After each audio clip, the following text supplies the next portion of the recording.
105,8 Radio Sip FM, inspirasi keluarga Anda.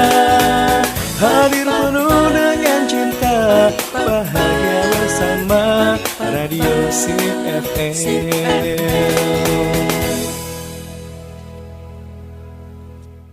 Bismillahirrahmanirrahim. Assalamualaikum warahmatullahi wabarakatuh. 105,8 Radio Sip FM, inspirasi keluarga Anda. Keluarga Sip masih bersama saya Halul Rashid yang akan menemani ruang dengar Anda.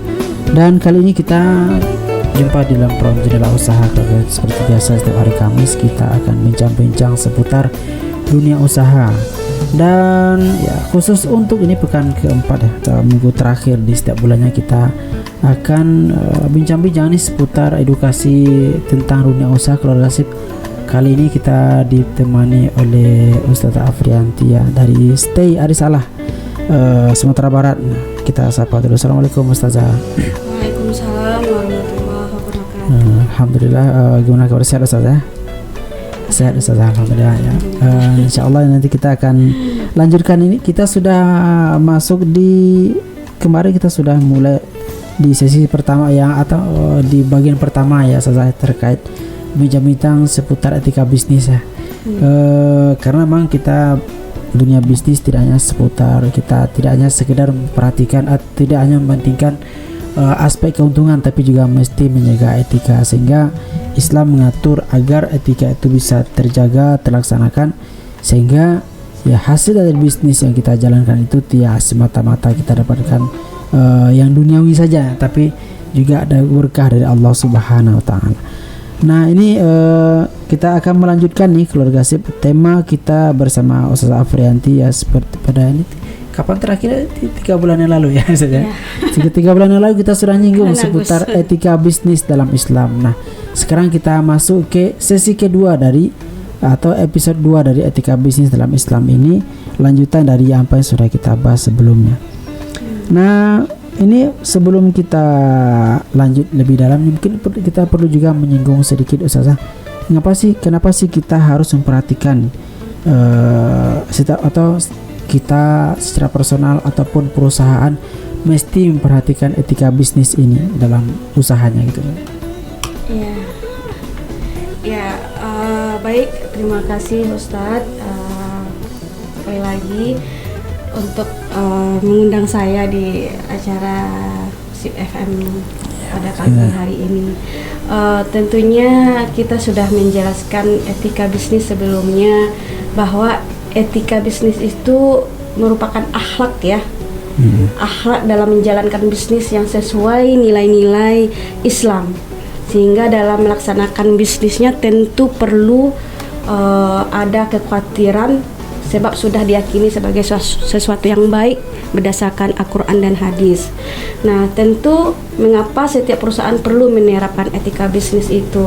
Ya, sangat penting dan perlu sekali, karena akan berpengaruh terhadap reputasi perusahaan tersebut atau usahanya gitu.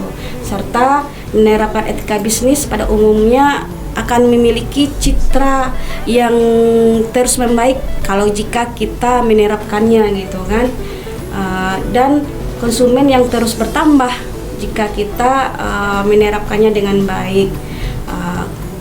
Ya tentu begitulah, seandainya kita menjalin reputasi yang baik, maka pemegang saham, masyarakat secara umum terjalin juga perusahaan itu dengan sukses gitu. Kemudian banyak lagi alasan-alasan mengapa kita menerapkan pentingnya kita menerapkan etika bisnis itu. Pertama, dengan kepercayaan pelanggan. Pelanggan juga cenderung memilih bisnis yang mempunyai etika gitu kan, yang etis gitu. Seperti itu. Nah, barangkali ini juga akan ada kaitan juga ya dengan kepuasan pelanggan ya Ustazah ya. Iya, sangat tertarik sekali, sangat berpengaruh terhadap kepuasan pelanggan, karena juga dengan daya tarik karyawan juga gitu kan, adanya daya tarik karyawan yang ramah tamah gitu dalam pelayanan. Nah, sehingga pelanggan itu dalam melakukan transaksi kita akan mendapatkan pelanggan yang baik juga gitu. Nah, seperti itu. Kemudian etika ketika kita sudah menerapkan dalam sebuah perusahaan etika bisnis itu, tentunya dukungan masyarakat semakin bertambah. Relasi-relasi kita juga akan terbentuk dan komunitas sosial kita, emosi kita gitu akan terbentuk dengan baik gitu. Intinya adalah pondasi dalam sebuah perusahaan itu menentukan etika kita dalam berbisnis gitu. Ya, seperti itu. Nah, bagaimana juga terkait ini, bagaimana kita penting ya memperhatikan ini, apakah ini ada juga kaitan dengan kepentingan aturan dalam masyarakat ketika kita menjalankan etika bisnis apa ini berdampak enggak dengan kehidupan sosial gitu. Ya misalnya seperti ya dengan hubungan dengan pemerintah gitu kan. Iya, sangat berdampak sekali ketika kita menerapkan etika bisnis itu dalam sebuah perusahaan, maka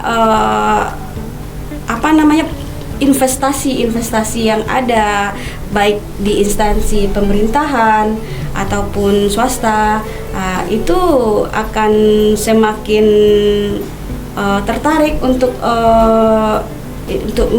memberikan pemegang saham memberikan investasinya gitu. Seperti itu. Jadi ada beberapa alasan mengapa setiap perusahaan itu perlu menerapkan etika bisnis gitu. Yang pertama yaitu reputasi perusahaannya. Etika bisnis yang baik dapat membangun dan menjaga reputasi perusahaan. Jadi reputasi yang baik dapat meningkatkan kepercayaan pelanggan. Kedua, kepercayaan pelanggan. Kemudian hubungan dengan pemegang saham. Jadi pemegang saham memiliki kepentingan dalam keberhasilannya dalam jangka panjang gitu perusahaan. Kemudian pemegang saham juga akan meningkatkan hubungannya dengan saham-saham yang lainnya, investornya gitu, dengan saham institusionalnya gitu kan. Karena dengan etika bisnis tadi yang diterapkan. Nah, kemudian beberapa alasan perusahaan juga adanya daya tarik karyawan, bahwa setiap usaha yang melakukan bisnis, jika perusahaannya memiliki etika bisnis yang baik gitu kan, dan kemudian daya tarik karyawan yang baik juga gitu kan, yang menarik, maka akan semakin faktor penentu keberhasilannya bagi perusahaan tersebut gitu. Kemudian perusahaan mempunyai etika yang baik juga ditentukan dengan adanya kepatuhan hukum, aturan, kebijakan yang ada dalam perusahaan atau usaha yang dikelolanya. Kemudian juga salah satu alasannya adalah keberlanjutan bisnisnya. Jika etikanya baik dalam bisnis, maka keberlanjutan bisnis mendukung keberlanjutan usaha-usaha bisnis jangka panjang yang berkelanjutan untuk memperkuat pertumbuhan ekonominya gitu kan, memperkuat bisnisnya. Nah, seperti itu Ustadz. Mungkin banyak lagi dukungan juga dari masyarakat gitu. Ya baik, insya Allah kalau ini akan kita perdalam nanti ya di sesi berikutnya berkaitan ya etika bisnisnya, yang intinya memang seorang pelaku bisnis ya harus memperhatikan etika sehingga ketika dia menjalankan bisnisnya memang ada banyak hal yang akan dia akan mempengaruhi atau kemudian ya akan menjadi faktor yang harus diperhatikan, dan juga efek-efek berikutnya dari ketika dia menjalankan etika bisnis ini ya. Baik, kalau akhirnya kita jumpa lagi di sesi berikutnya, tetap di Jendela Usaha. 105,8 Radio Sip FM, inspirasi keluarga Anda. Hadir penuh dengan cinta, bahagia bersama Radio Sip FM.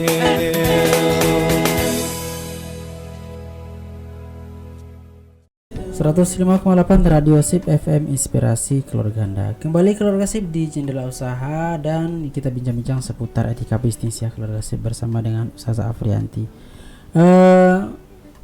Kita dalam berbisnis tentu tadi kita sudah perhatikan ada hal-hal yang mesti kita perhatikan dalam dunia bisnis, seperti etika seperti apa. Kemudian tadi kita sudah menyinggung ya dengan bersama narasumber kita, kenapa sih kita mesti memperhatikan etika dalam berbisnis. Nah, baik mungkin kita dalami lagi Ustazah, apa kira-kira manfaat yang bisa didapatkan oleh pelaku bisnis ya atau pelaku usaha ketika menjalankan etika bisnis ini, di samping ada beberapa poin tadi, berapa 5 item tadi, kemudian dan kira-kira apa dampak yang akan dia dapatkan, atau apabila dia tinggalkan atau dia tidak menjalankan etika ini, apa yang akan dia dapatkan dari usaha yang dia jalankan itu. Ya, baik, Ustaz, gimana ya? Kalau kita mengkaji manfaat utama dari penerapan etika bisnis itu, tentunya kita mendapatkan tadi ya, tidak jauh-jauh kita melihat dari penerapan etika bisnis di awal, itu kita pasti mendapatkan reputasi yang baik dari seluruh stakeholder yang kita miliki gitu kan.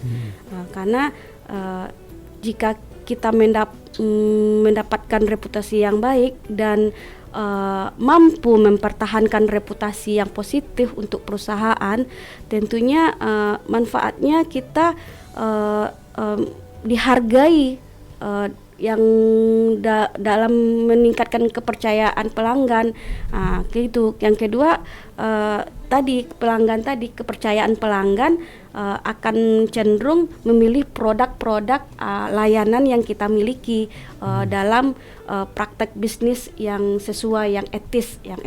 Etis itu adalah sesuai dengan azas-azas perilaku yang kita terapkan dalam etika bisnis tersebut gitu kan. Kemudian manfaatnya lagi ketika kita menerapkan etika bisnis itu, pertama loyalitas pelanggan kita semakin bertambah gitu kan. Karena dengan etika yang kita miliki dalam berusaha, dalam produksi atau perusahaan, jadi loyalitas pelanggan semakin banyak gitu. Perusahaan yang dianggap ketika cenderung mendapatkan loyalitas pelanggan yang lebih besar, pelanggan merasa bahwa perusahaan berpotensi dengan integrasi lebih mungkin untuk tetap setia. Jadi loyalitas pelanggan itu tetap setia dan memilih produk atau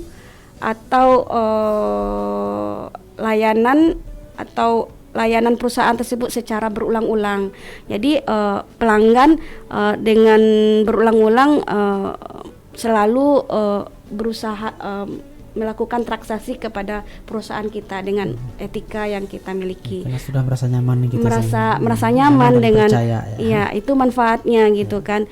Kemudian adanya ketika kita manfaat dari etika bisnis yang kita lakukan di sebuah perusahaan atau usaha kita itu, kita adanya daya tarik karyawan tadi. Daya tarik jika daya tarik dalam sebuah perusahaan itu ramah tamah, mempunyai attitude yang bagus, sehingga mempunyai kinerja yang bermartabat, mempunyai marwah gitu kan. Jadi pelanggan juga ya itu tadi daya tarik karyawan gitu kan. Tidak bosan-bosan dia berkunjung ke usaha kita, menikmati apa yang kita usahakan gitu kan.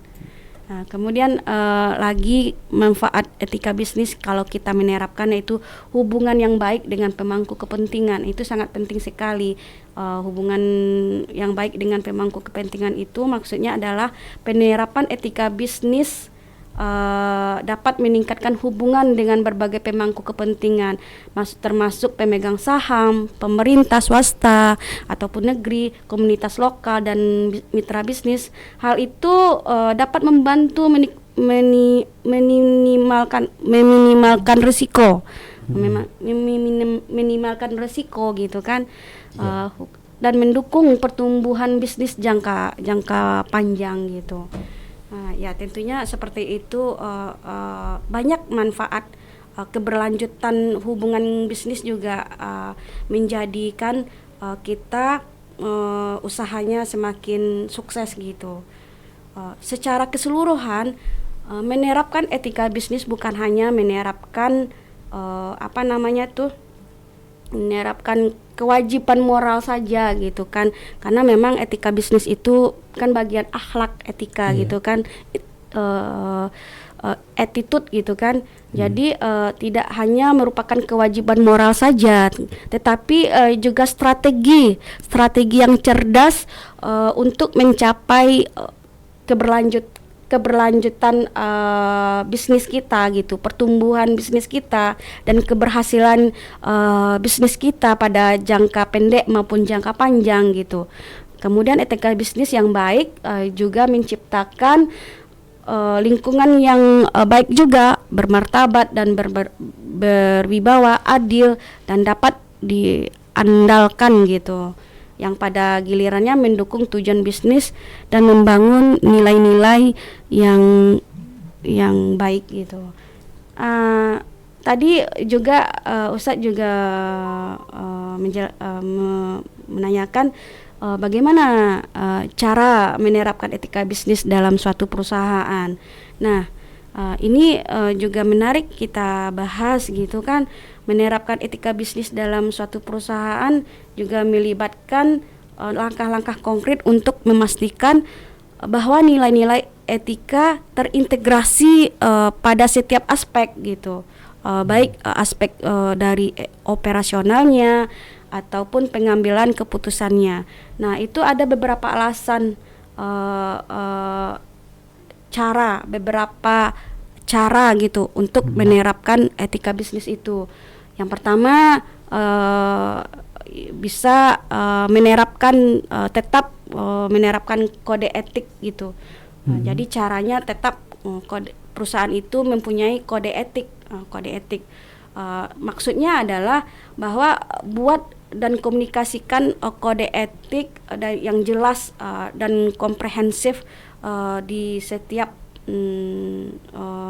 relasinya, setiap produsennya, konsumennya gitu kan, karyawannya gitu kan. Kode etik ini sebaiknya mencakup nilai-nilai inti, norma perilaku, dan ada standarnya sebenarnya di perusahaan itu. Nah, jadi perusahaan itu harus menetapkan kode etik. Yang kedua adalah melakukan training atau pelatihan karyawan. Kalau dalam perusahaan, setiap perusahaan itu tentunya cara karyawan itu bisa menerapkan kode etik yang baik, ya tentunya perusahaan harus melakukan pelatihan untuk karyawannya gitu kan, training bagaimana sikap yang baik, tata bicara yang baik, yang ramah. Jadi ya itu adalah skenarionya yang harus diajarkan kepada karyawannya, bawahannya sebagai pimpinan yang mempunyai perusahaan. Nah, kemudian di cara menerapkan etika bisnis dalam suatu perusahaan itu juga bisa menerapkan implementasi kebijakan anti korupsi. Jadi ketika kita mempunyai karyawan gitu kan, pimpinan juga harus menjelaskan bahwa tidak boleh gitu kan dalam perusahaan itu korupsi gitu. Kan banyak tuh Ustadz. Ini lebih ke loyalitas karyawannya gitu ya, kejujuran intinya dia kejujuran, ya betul, kejujuran gitu kan. Jadi banyak di perusahaan itu banyak yang tidak jujur di zaman sekarang. Jadi sehingga banyak perusahaan atau pengusaha itu collab gitu kan, perlahan usahanya semakin tidak bagus gitu. Akibat apa tadi? Akibat etika bisnis yang tidak kita jalankan atau kita beri pelatihan, bisa saja tidak memberikan pelatihan kepada karyawannya gitu kan, sehingga ada karyawannya yang korupsi gitu kan. Jadi penerapan kebijakan anti korupsi dari dari perusahaan atau sebuah usaha bisnis itu perlu sangat sekali untuk kita terapkan. Itu caranya gitu kan. Kemudian juga ada audit. Nah, ketika kita mempunyai bisnis, nah dalam etika itu kita cara menerapkan etika bisnis itu juga ada pengauditan. Nah, audit atau pengawasan internalnya lah gitu kan, bahwa bisnis yang kita jalankan, sebuah perusahaan menjalankan bisnis tentu tidak lepas-lepas saja gitu kan, uang masuk uang keluar, anggap itu misal ya Ustaz ya. Jadi tentu ada pengauditan, tidak hanya pengauditan atau pengawasan internal itu tidak hanya ada di perusahaan saja gitu, di lembaga-lembaga instansi yang lain juga ada gitu kan, karena itu juga bagian dari etika bisnis gitu kan. Maksudnya pengauditan itu adalah melakukan audit dan pengawasan internal secara berkala. Bagusnya seperti itu, ada berkala, tidak hanya saja sekali 5 tahun, jangan gitu. Udah nampak korupsi baru nampak masalah nih. Iya, baru nampak korupsi, ada bermasalah, baru turun tangan pengauditan. Jangan. Kalau kita manajemen yang bagus, etika bisnis yang bagus, cara menerapkannya ya seperti itu, ada pengauditan secara berkala gitu kan, untuk memastikan bahwa kebijakan dan prosedur etika bisnis diikuti dan diterapkan oleh karyawannya gitu kan, atau perusahaan tersebut gitu kan. Seperti itu Ustaz. Mungkin banyak lagi kan. Kemudian ada tadi sudah audit karyawannya, kemudian transparansi. Jadi cara etika bisnis di perusahaan itu bahwa perusahaan juga harus transparansi. Maksudnya transparansi dalam komunikasikan baik dari segala bidang, baik internal apapun eksternalnya atau bidang apapun. Jadi sebuah perusahaan harus transparansi gitu, baik menyampaikan informasi dengan jujur, memberikan laporan transaksi keuangan yang akurat, kemudian yang pemegang saham, anggap itu dengan pemangku kepentingan, ya pokoknya transparansi yang relevan lah gitu Ustaz. Kemudian cara etika bisnis yang baik dalam perusahaan juga nomor 6 lagi ya, 5 ya, 6 lagi, promosi. Jadi promosikan lingkungan yang etis, yang sesuai. Jadi perusahaan itu kan menghasilkan produk ya Ustaz ya.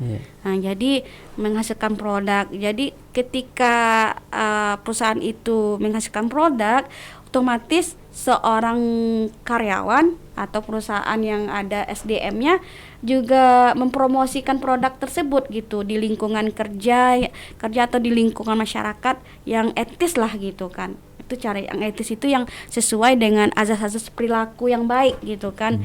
Nah, karena dengan promosi kadang kan ada tuh misalkan ya Ustadz ya, di luar sana gitu kan, dia mempunyai produk usaha gitu kan, seperti ada di mall-mall, di swalayan gitu kan, di lapak-lapak itu kan sering tuh promosi-promosi bedak, kosmetik, barang-barang elektronik gitu kan, atau kue-kuenya gitu kan.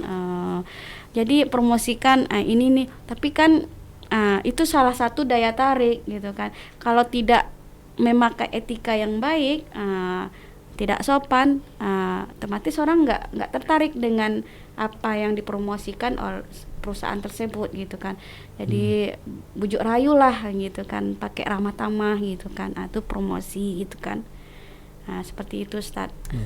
Baik, ini sebenarnya menarik ya, banyak sekali sebetulnya kalau kita lihat ini dari gimana sih cara kita memulai Ustazah ya, karena memang bisnis ini memang usaha satu kegiatan yang memang sangat panjang dan juga sangat spesifik kalau kita gali lebih dalam, dan dia akan terus berkembang nih sepertinya untuk pembahasan untuk terkait etika bisnis ini. Dan apalagi sekarang perkembangan zaman semakin maju dan ada saja baru gitu, ada saja baru. Mungkin kalau dulu orang berbisnis cuman ya tetap muka langsung bertemu, kemudian ketemu di pasar atau ketemu di kantor. Kalau sekarang kan sudah merambah ke dunia media sosial lah, tentu akan beda lagi modelnya karena secara umum seperti itu. Namun barangkali nanti akan kita perdalam lagi mungkin lebih lanjut, barangkali ada pertemuan berikutnya karena waktu membatasi kita. Sekarang sudah lebih kurang sekitar 55 menit kebersamaan kita keluarga SIP di Jendela Usaha, dan intinya tentu kita tidak akan puas dengan apa yang kita dapatkan dan kita akan terus belajar, dan kita berharap dari pembelajaran yang kita lakukan ini akan semakin menambah wawasan kita dan akan semakin meningkatkan kualitas kita dalam berbisnis ya, apapun itu. Nah, ini kurang lebih barangkali yang bisa kita sampaikan, kita bisa sampaikan pada kesempatan kali ini. Sebelum kita tutup, barangkali kita ada statement closing apa? Kalimat penutup barangkali dari Ustazah, ya silakan. Ya, gimana ya? Bagi yang punya usaha yang punya perusahaan, baiknya setiap usaha yang kita miliki, jujurlah dalam berdagang atau berusaha gitu kan. Kemudian sebagai dalam surat Al-Jumu'ah ayat 10 gitu, apabila sholat telah dilaksanakan, maka bertebaranlah kamu di muka bumi dan carilah karunia Allah dan ingatlah Allah banyak-banyak agar kamu beruntung. Jadi di situ etika bisnis kita, jangan kita tinggalkan sholat gitu, karena itu yang membuat kita rezekinya semakin bertambah seperti itu. Baik, terima kasih sekali lagi kita ucapkan kepada narasumber kita Ustazah Afrianti dari Sekolah Tinggi Ekonomi Islam Arisalah Sumatera Barat yang telah memberikan kepada kita inspirasi pada pagi hari ini, dan tentunya banyak hal yang kita dapatkan dan kita pelajari pada hari ini. Mudah-mudahan ini akan semakin menambah wawasan kita juga seperti yang tadi, dan insyaallah kita akan ketemu lagi di Jendela Usaha minggu depan dengan pembahasan yang berbeda, dan seperti biasa insyaallah setiap pekan keempat atau pekan terakhir kita akan bersama dengan Sekolah Tinggi Ekonomi Islam Arisalah Sumatera Barat, dan akan berikan kepada kita edukasi nih seputar dunia bisnis, seputar usaha, bagaimana agar usaha kita ini memang sesuai dengan rel ya, sesuai dengan aturan yang kita yakini, sesuai dengan norma Islam, dan juga sesuai dengan kearifan lokal yang kita amalkan di Sumatera Barat. Baik, kita tutup dengan doa kafaratul majelis. Subhanakallah wa bihamdika asyhadu an la ilaha illa anta astaghfiruka wa atubu ilaik. Terima kasih kepada Ustazah Afrianti yang sudah hadir bersama kita di studio. Kita undur diri. Assalamualaikum warahmatullahi wabarakatuh. 105,8 Radio SIP FM, inspirasi keluarga Anda. Hadir penuh dengan cinta, bahagia bersama Radio SIP FM.